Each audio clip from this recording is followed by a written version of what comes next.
Hello and welcome to the debate. I'm your host Amna Maqbool with you at PTV World. In today's show, we're going to be taking a look at two important stories. The first is in reference to the ways in which Pakistan and Bangladesh relationship is moving ahead with the Foreign Secretary on a visit to Bangladesh. And this is something that's coming after a gap of 15 years. We've seen that there were government-to-government talks in February as well, with engagement regarding trade and investment relationships also springing up since November last year. And this is, of course, since the uprising has taken place in Bangladesh. We've seen that earlier there was a stance that inclined more towards the Indian elements involved in the region, and now perhaps there's an opportunity for a thawing of relationship. And so we're going to be taking a look at what that means, in particular with the ways in which we've had the history with Bangladesh, and then of course in the kind of political regime that currently exists and what is the future there, and then of course in the ways that this precarious balance is going to be maintained with Pakistan and India. That is going to be our focus in the first segment of the show today. Our next one is going to take a look at the unfortunate incident of firing against a foreign chain that has taken place in Sheikhupura, resulted in the death of a local worker. And this is of course something that has happened under the facade of anti-Israel movement under the banner of TLP, which is unfortunate in terms of the ways that a very valid protest campaign, which is of course in favor of Palestine and against Israel, against the genocide that Israel is committing for quite some time now, is being exploited for other interests. And the non-violent boycotts that many have chosen to indulge themselves in has now taken this flavor because of these elements. And so we're going to be taking a look at that in the second segment of the show today and try to understand what is the way forward and the ways that we can investigate and then of course move forward in the right direction. For this and more, as always in the studios, I've been joined by senior analyst Raja Faisal. We've also been joined in the studios by Major General Retired Mr. Zahid. Mahmood, thank you very much, Zahid, for joining us and being a part of the debate today. It's a pleasure having you in the studios. We've also been joined by former Ambassador Mr. Baluch and Dr. Abdun Noor, who's a political analyst. Thank you very much, gentlemen, and welcome to the debate. I'm going to start with you, Zahid Sahab, in the ways that we have seen the relationship with Bangladesh, of course, with the kind of history that we've had and the ways that we want to process this further, particularly now in the current political setup after the uprising in Bangladesh. We've seen that we have the foreign secretary there, and we've had some sort of diplomatic and political engagement springing up again. What do you see the political setup that can possibly exist with the current regime in Bangladesh and the future direction that it will set? Thank you very much, Sana, for the invite. I think finally they have realized, and finally we are seeing the realization and application of the two-nation theory, to be very honest. We must understand that Hasina Wajid, primarily, she was not the Prime Minister of the Bangladesh, but she was a stooge of India, and probably the Indian policies were being followed throughout. And Pakistan, the enmity with Pakistan, and Pakistan was not figuring out in their story. So they deliberately, primarily basing on the Indian policy, the Bangladeshis, Hasina Wajid, not the Bangladeshis, but Hasina Wajid. So Hasina Wajid, as I said, was not the Prime Minister of Bangladesh. She was not representing the people of Bangladesh. She was not representing the aspirations of the people of the Bangladesh. She was just a stooge. She was working for the Indian government. They were following the Indian policies, and that was damaging the entire Bangladeshi nation, to be very honest. Now they've got the opportunities thanks to their young lot, the youth. They really came out and they understood that in the community of nation, if Bangladesh has to survive and has to stay with the grace and a story of their own, so they have to implement their own homegrown policies, homegrown strategies. And in that, the biggest scuttler they were feeling is none other than the India. So once this stooge was taken out, of course, they've opened their policies. Now they're pivoting with China. They have understood that whatever the time we have wasted by having strained relations with Pakistan, they're applying the corrections on their policies. Look, we have a history. We have a history of war, and Modi keeps on reminding Bangladeshis about whatever has happened in 71. But this time, now the time has come that we have to remind them the two-nation theory, the basis for which this country was crafted out. And and Pakistan should not link ourselves with whatever happened in the past, and we are looking forward towards the future with a strong, prosperous Bangladesh, because a stable, strong, prosperous Bangladesh is not only good for Pakistan, but it's the requirement of the region to create some kind of a stability. Otherwise, the way this Hindutva mentality, the way this India is behaving in the region, this is going to be catastrophic for Pakistan, not only for the Pakistan, but for the entire region. Right, absolutely. Ambassador Saab, I want your perspective on this as well, particularly when we take a look at the ways in which Pakistan has approached Bangladeshi leadership in the past as well, and in the kind of opportunities that exist for the leadership of both the countries to move forward in the right direction. Given the kind of historic relationship that we've had, particularly in terms of the government's inclination, as General Saab was pointing towards, what really then is the expectation with the current scenarios, and whether or not that nexus can expect it to be changed? Thank you, Sana, for having me in your program. I think when we visualize Pakistan and Bangladesh, I always go back to the history that it was Dhaka where essentially Muslim League was born. And even I would go to the extent of saying that the idea of a separate homeland for the Muslims of South Asian continent was born there. And if we look at the entire independence struggle, I would say that the political leadership from Bengal, East Bengal, was ahead of our part of the Pakistan that we are today. So essentially, they were the first one to raise the flag of an independent country for the Muslims of the subcontinent. So in a way, the concept and ideology of an independent country for Muslims, you name it, Bangladesh, you name it East Pakistan, West Pakistan, or Pakistan, essentially they have inherited a certain gene which is common, ideological gene. It's about that identity, which obviously goes back centuries. And it was unfortunate that we got separated by a conspiracy, by our own faults, by our own miscalculations.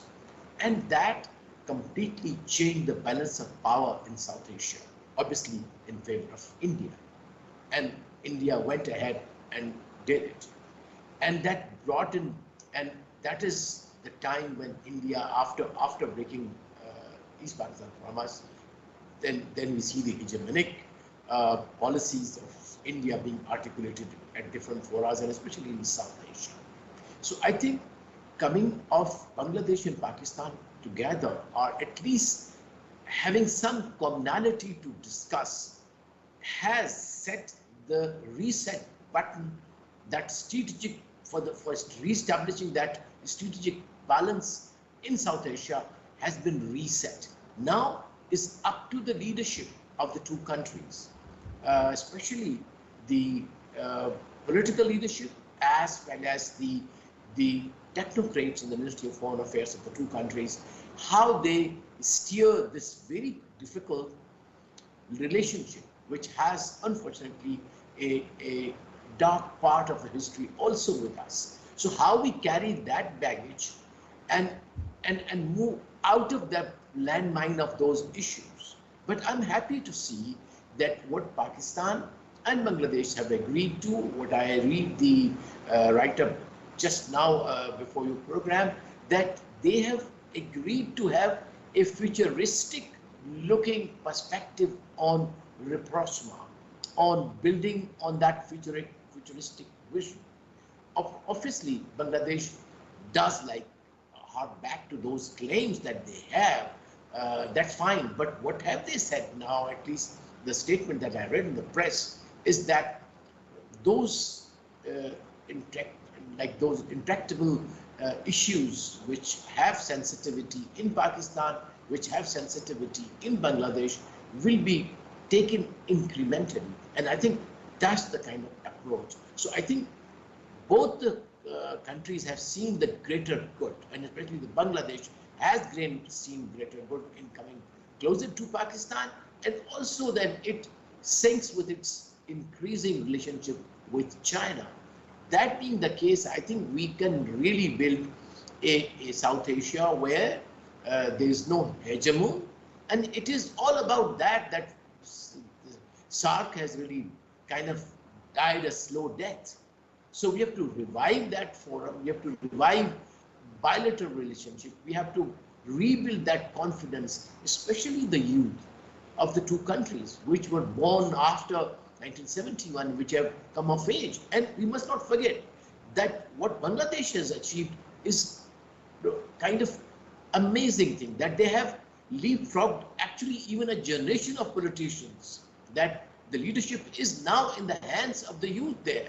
And Mr. Yunus, Professor Yunus is just being a leader for them so that they can also can benefit from his experience. But essentially, the driving force behind the changes that we see in Bangladesh are the youth. So I think we have to also launch out those positive youth to go and engage with the Bangladeshis so that we really see our relationship mature in the next coming 10 years, 20 years, 30 years, 40 years, 50 years. And we should kind of come up with a vision of what's called a shared prosperity, a shared development, a shared peaceful South Asia, a shared brotherhood. So I think there is a lot of scope that I've seen, that they want to link air traffic between the two countries, the shipping, the defense, the security, the culture. So I think the canvas is too big. So I think that would be this is a very good beginning and melting of the ice. And I hope that we can capitalize on it. We can be consistent, both the countries to be consistent, patient, and most importantly, broad in their vision and forward looking. Only then I think we can achieve those dreams to be again together, even if not in the name, in deeds. Yeah. Right, absolutely. Dr. Noor, I'd love your perspective on this as well, and to help us understand what is the current political dynamic as understood by the people of Bangladesh, and in the ways in which we are seeing our counterparts taking a look at this relationship, and also in the dynamic that is expected of Pakistan to take this forward. Bangladeshi people are happy that Bangladesh is adopting independent and self-governed foreign policy. So people are happy that Bangladesh is opening venues and windows to all the neighbors around Bangladesh. And Bangladesh is looking forward to expand their friendly relationship towards the east as well as the west. So this is a good opportunity that Pakistan delegation is in Bangladesh, and they have opened up talks, and they have been open-minded to accept the starting of discussion for previous unsettled issues like apology from Pakistani government for the occurrence and the atrocities happened in 1971, as well as some unsettled accounts regarding money, provident fund, the saving certificates, gratuities, and also some unpaid debts and aid for the cyclone victims. So Bangladesh have raised a demand for a certain amount of money to be transferred. So Pakistani delegation, as our newspaper and media have reported, that they have agreed to discuss further in future and move forward to solve those issues. So this is a good sign. So what we expect from Pakistan is to go through a process of reconciliation so that the misunderstandings, the enmity, or certain negative thinking from different quarters would be mitigated, and two nations would work together to create a peaceful South Asia as well as peaceful world, transfer technology and exchange ideas, students, and start more business and cooperate in different venues to help each other in their development. Definitely, we have a common linkage and common lineage with the history and also regarding religion. So people are happy that we are actually moving away from the politics of hatred and misunderstanding to politics of understanding. And Bangladeshi people never likes any country or any outsider to engage into their internal policies as well as poking poking the nose into internal decisions and internal politics. So Bangladesh expects a very respectful relationship with all the other countries around them. So Bangladesh expects that Pakistan would be helping them in achieving that goal.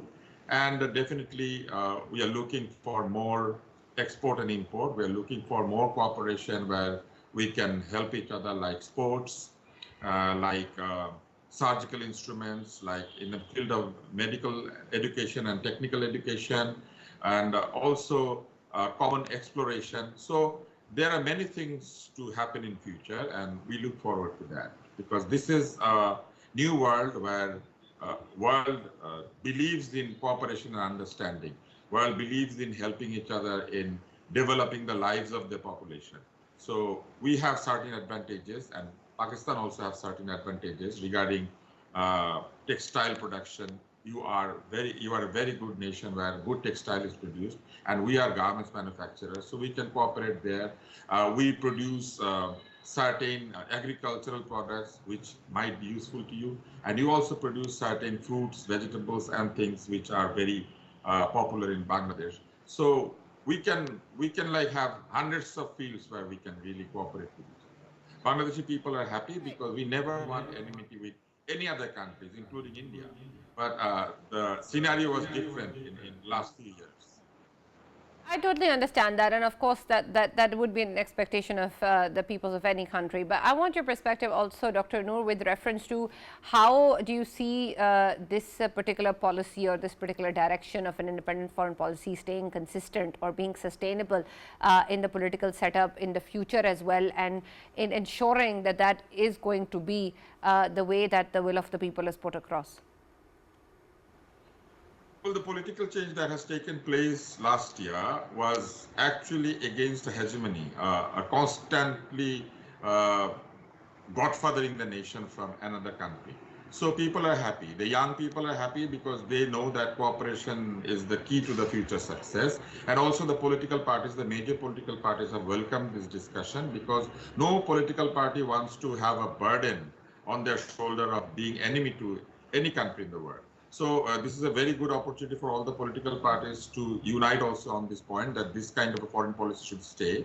And definitely our friendship between the two nations would move forward, because for the first time we have seen that both the countries have actually agreed to talk on points which were very sensitive in the past.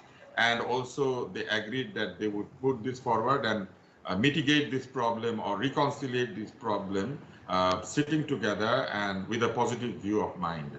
There are many other issues also. There are question of expatriates or stranded Pakistanis here. So there are other policies also which needs to be discussed. But we see light in the future that both the countries are actually willing wholeheartedly to support each other. People are happy, and of course political parties are also happy. And I believe that in future this kind of a political and foreign policy stand would be long-standing, and would be more a permanent policy, because this is going to benefit our nation, both the nations.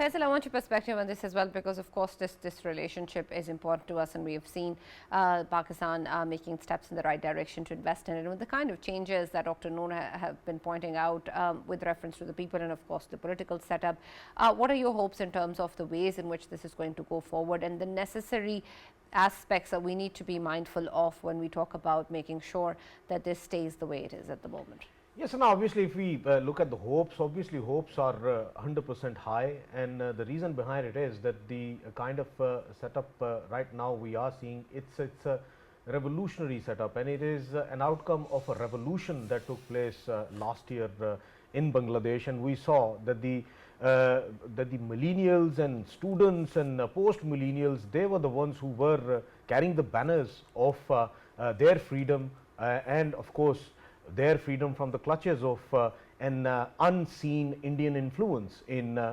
Bangladesh, and which was never liked by a brave nation like Bangladesh. And we know that the students and the youthful people of Bangladesh, they were on the roads, and they always criticized the kind of affair of the governments we have been seeing almost since 15 years.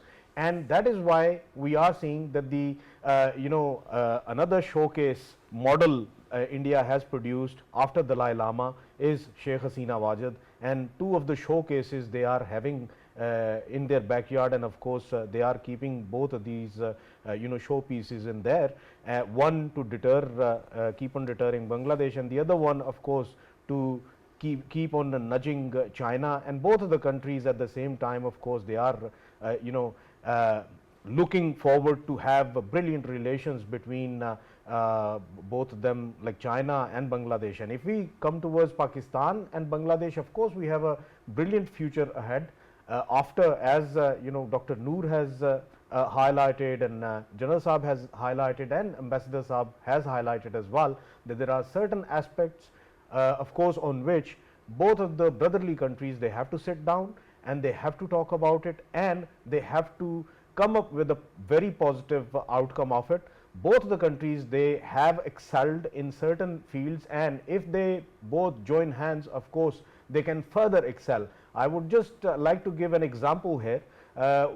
Couple of years ago, my younger brother, he called me from Germany and he said that what would you like to have, and I said, if you could, because my jeans are outdated, and if you could send me a couple of new pair of jeans.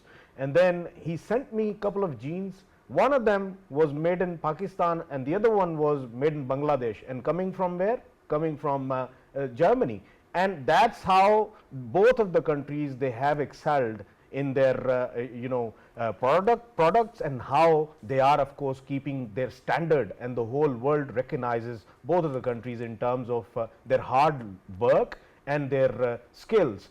And when we of course come towards further cooperation in coming future, of course there will be more and more, and there will be more and more P2P relations, people to people relations. They are already thriving. And when it comes to, of course, many of people from Bangladesh, they are even considering Pakistan and the hospitals of Pakistan to be the favorite destination for their organ changes and for their medical treatments. And there are thousands of examples in recent year that they have been of course pouring into Pakistan. That is the level of trust, that is the level of relationship right now. And one more thing, all we have to be very careful about is to be careful about from a spoiler called India, because that spoiler is actually at full swing, because we have been seeing that Shrivastava group, that is known for being a group that actually propagates against Pakistan, propagates against any of the competitors of India, and now they are considering Muhammad Yunus, Dr. Muhammad Yunus, to be a huge threat for them. That is why since few weeks we have been seeing that there is a full-fledged smear campaign that is going on against Dr. Yunus, especially labeling him like as if he is a hardliner Islamist, and he is going to favor the terrorism, and with his of course rule within Bangladesh there will be some kind of terrorism and all. No, this is all a smear campaign which is being run by Shrivastava group sitting in New Delhi. They have been doing the same against Pakistan in past. Now they are doing against Dr. Yunus.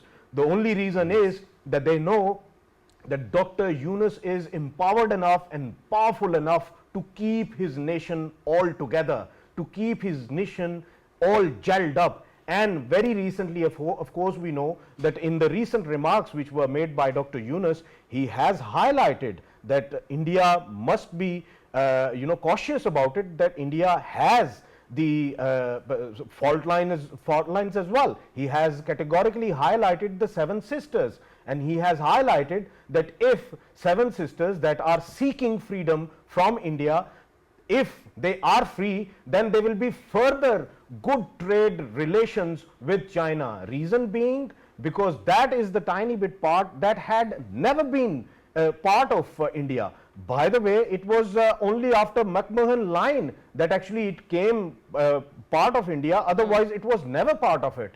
And now if there are separatist movements going on which were highlighted by Dr. Yunus very recently, then there is something very serious which is going on in there, And if that obstacle and hurdle is going away, and if you know, seven sisters, they become, or few of them, they become you know, they seek freedom from India and they are successful in that, then it would be further good relations between or amongst, I must say, China, Pakistan, Bangladesh, and even we know that you know, few of the other neighboring countries, they are sick and tired of the hegemonic stance of India. India was hegemonic on Bangladesh, India was hegemonic on Myanmar, it was hegemonic on Pakistan. Well, it tried to be hegemonic towards Pakistan, of course we gobsmacked it, and since then they have never dared coming here towards us. And now is the time that all of the countries which are,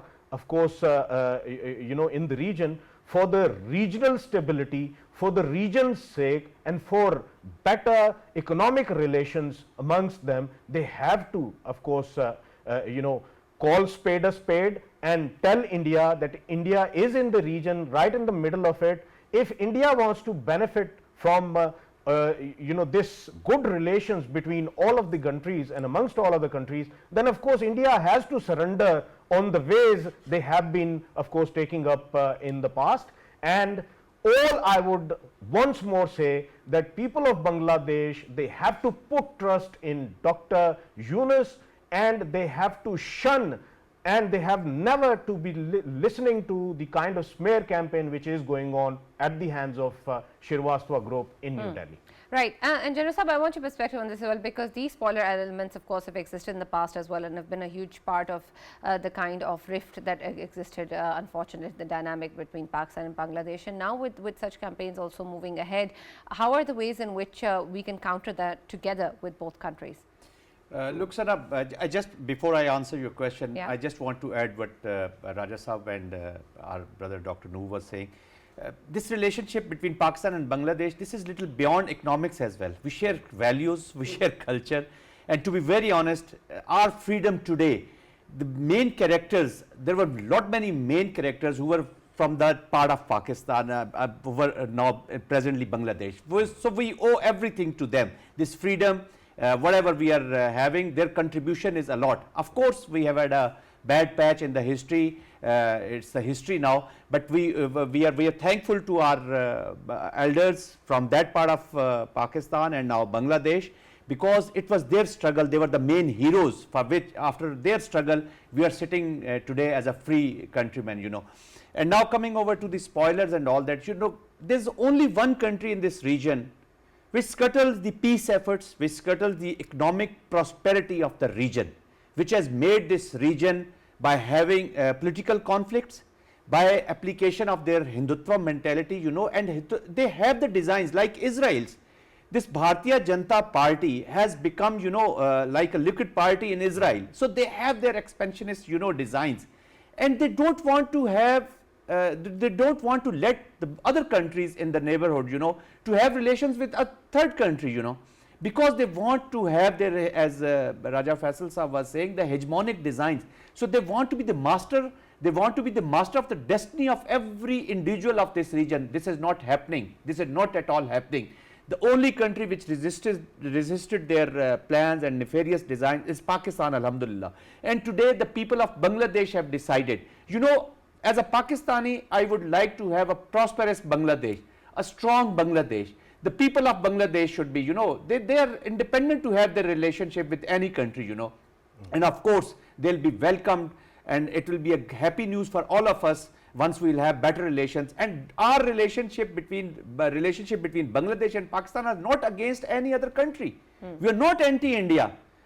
We should not be talking much about this country. They have their own design, they can take their own way. We should be keeping in front of us the prosperity of the people of this, especially our youth. And the youth of Bangladesh deserves a very strong and a good Bangladesh, because they have struggled for their freedom. This is the actual freedom now they have. And that stooge is already in India, they are protecting them. They will keep scuttling the peace in the region. They are challenging now this Bangladesh, like they are trying to, you know, pivot themselves with China. They are doing it for their progress, for their prosperity, and that is the way forward. Now you have again, The regional cooperation is important because, as Raja Faisal Saab again pointed out, that they always try to link the legitimate political movements with terrorism, because this is very easy. Labeling is very easy. They want to portray that Islam is a religion of extremists, Islam is a religion of terrorists. No, it is not like that. The affiliation with the religion in Bangladesh is far greater than any country in this region. It is very evident, you know. So this political struggle, they are trying to link it with the extremism, and they want to create a fear of extremist, terrorist.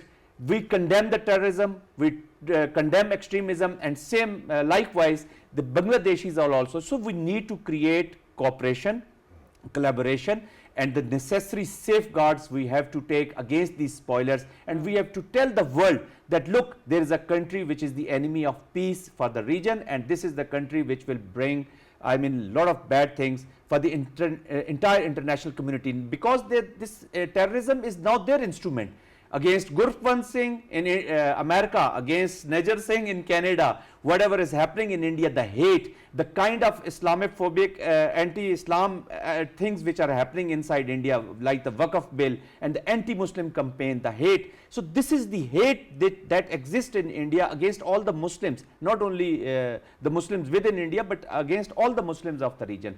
So we have to take the necessary safeguard. Collaboration, cooperation is the way forward, and we want to see a strong Bangladesh which is good for the region.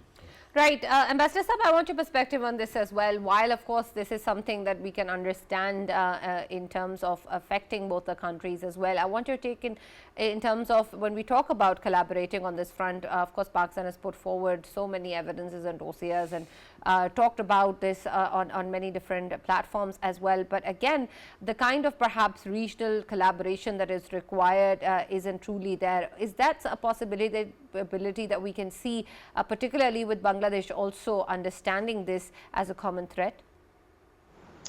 I think there are several common threats, Sana, on which I think Pakistan and Bangladesh can and should actually collaborate and cooperate. Number one, the world is on the cusp of the fourth revolution, that is AI. We already have missed the third revolution actually of IT, while India has got ahead of us. That's a kind of competition, positive competition, that we can collaborate to compete within South Asia.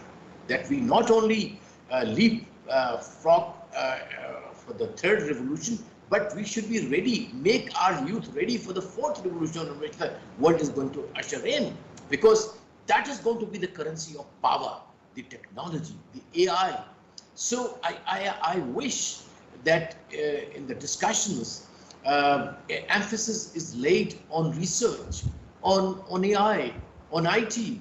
The universities of the two countries should just accelerate their collaboration. So there's not necessarily now for the researchers to come and physically be there. There should be some kind of a communication on the internet, collaboration, projects. So I think we really have to bridge that gap that has been caused by this so much of a lapse of time, like 15 years is a huge time. So I think that lost time can only be now bridged when we bring in our researchers together, we bring in our institutions together. The political, I think, suprastructure is already there. There is a willingness at the political level. There is a willingness at the constitutional level. What you need is the underpinning, the business community of the two countries, the scientists of the two countries. The most other important challenge that we both of us is we are among the top countries which are affected by the climate change. In fact, Bangladesh has as many threats from climate change as Pakistan. So I think, in fact, I was reading that perhaps Bangladesh has much, in fact, is actually at higher level of threat from the climate change. So let's now collaborate together in terms of mitigating the effects, and as well as advocacy at the international level. Now, when we see that the international, some kind of there's a breakdown of the system. So what we have to do is to come up with regional solutions. And when we start to collaborate, I'm pretty sure that all other South Asian states which are also impacted by the climate change effects will come together. So it's not only, but Pakistan and Bangladesh, in my view and in my vision, can become very important actors within South Asia. Dr. Noor, I want your perspective.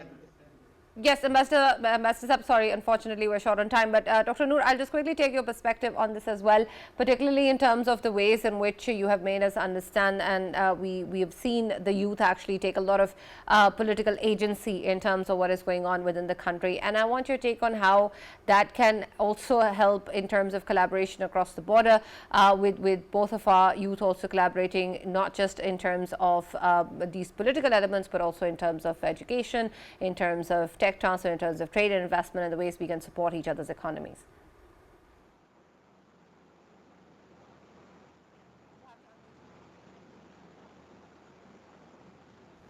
Dr. Noor, we're unable to hear you. Can you please unmute yourself? Yes.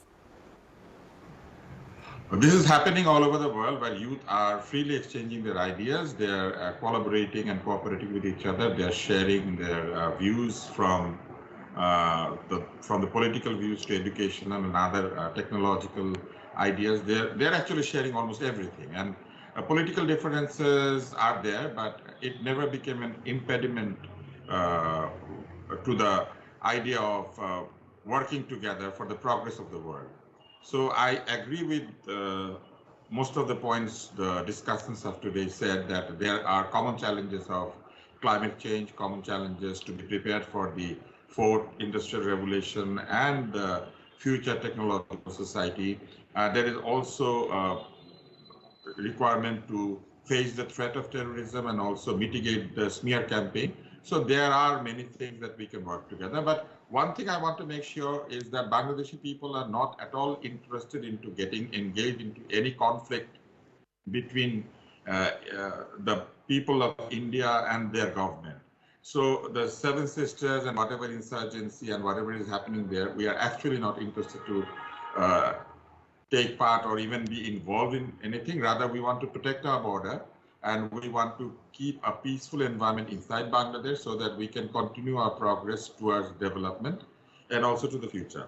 So India, as many other big nations, they have their internal problems. What we expect from India and all other nations around here is not to dictate us what to do. I just want to mention that Bangladeshi people were actually very much pissed off with India because they were dictating our terms and policies, even where we should go and where we should not. They were actually controlling us, and that control became very much intolerable to the young people of the society. So our expectation from our neighbors are that we create a strong communication and cooperation between us so that no big country can dictate terms where we work together. As it shouldn't. Thank you very much, Dr. Noor. Unfortunately, we're out of time, but thank you very much for being part of the debate. Thank you, Ambassador once again, for being part of this discussion. And with that, we conclude our first segment, and we're going to quickly move on to the next one that takes a look at what has happened in Sheikh Upar, and of course in the ways in which the elements involving TLP are exploiting campaigns that are pro-Palestinian and against Israel. And then unfortunately, we've seen that a worker in a restaurant in a foreign chain has also been killed as a result of that. And General, so I will take your perspective on this first. While we all, of course, support the Palestinian movement, while we condemn the genocide that Israel is conducting, and while we support people with their decisions with regards to non-violent boycotts, this is something, of course, beyond that is being exploited and used against. And how do we actually identify and deal with these particular elements, especially when they're using this particular narrative that is in a way blurring these lines? Unfortunately, that shouldn't be. Sana, I think this is regrettable, and I think this is not a way that civic nations they behave. Unfortunately, in fact, such incidents they damage the cause. They damage the cause, and then do not reflect the true, the spirit and true thinking of the nation. These are the spoilers. And I think extreme measures should be taken against them. They should be brought under the law, and they should be given the exemplary punishment, because this is you want to actually, you're not helping the cause of Palestine. You're not representing the true, and what they want to prove. And who knows who is controlling these elements? If the TLP has started this, again, I think the leadership should be answerable to whatever has happened. And such movements, such actions, they're started by some maybe unwittingly people started, but then these things are hijacked by the enemies of Pakistan. These will be hijacked by, already we are under, we are going through the hybrid application against Pakistan. So such things, these social, even some what is ever happening with the social disruptive movements in Balochistan, so these things have been hijacked. These incidents will give an casus belli, to those forces who want to malign Pakistan. We are very serious about Palestine. Already we have seen few statements in the last few days from the higher leadership that we are the country in the world who have condemned the whatever is happening in Palestine in a most strong way, and that is how the civic nations they behave. And then what you are damaging actually to the economy of Pakistan, you are damaging Pakistan. Absolutely. In the past we have seen, and the local workers. Yes, and the local workers. In the past we have seen, on the unfortunate those caricatures incident, we have seen that in Lahore that hundreds of motorbikes were, they were set on fire. So what was, there is a civic way of protesting. Absolutely. And if you want to convey to the world that we are a nation who stand behind the people of Palestine, there is no compromise on Palestine issue. Pakistan has taken a very clear stance, and no government, no leadership in Pakistan can afford going against the aspiration of people of Pakistan who are standing with Palestine. Absolutely. Faisal, you want to add something quickly? Yeah, this is utter incitement to violence, and people who are behind it, of course, there are TLP leadership who are inciting these people.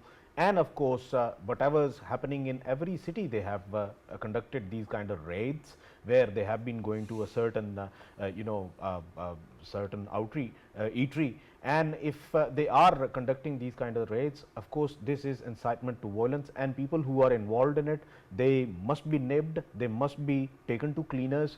And after that, of course, they should be given last warning that if they do it again, then of course their political party wouldn't be considered as a political party anymore, because their political ideology and political party is entirely based upon a hate-filled sentiment, and that should never be allowed in Pakistan's political fabric.